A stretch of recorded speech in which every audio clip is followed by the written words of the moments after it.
Maigsing biyahe nga muna tayo mula sa Pagsibol Village.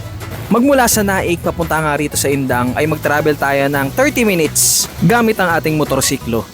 Isang magandang paliguan nga dito sa Indang ang aming natuklasan online.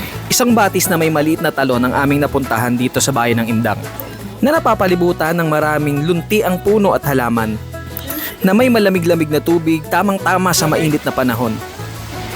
May tamang lawak at tamang lalim para ma-enjoy mo ang paglangoy dito.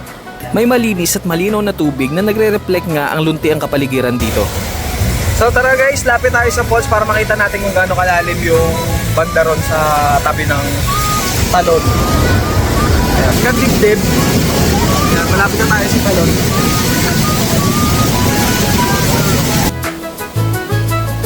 Guys, parte ito ng Cavite uli. Nasa Indang naman tayo. Ang ina-expect namin na falls is medyo mataas siya na falls. Pero etong falls na to ay parang ano lang, nasa paanan mo lang. Eto lang siya oh.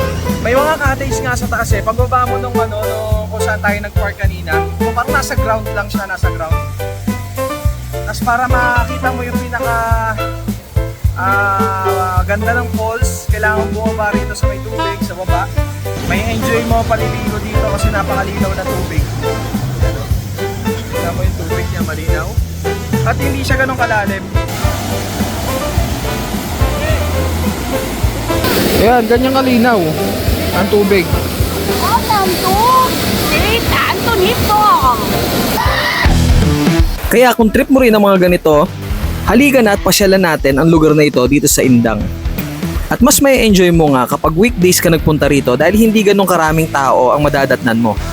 Meron nga palang bayad dito na 50 pesos na entrance fee plus 25 pesos na environmental fee. So ang total na magiging gastos mo para makapasok ay 75 pesos lang.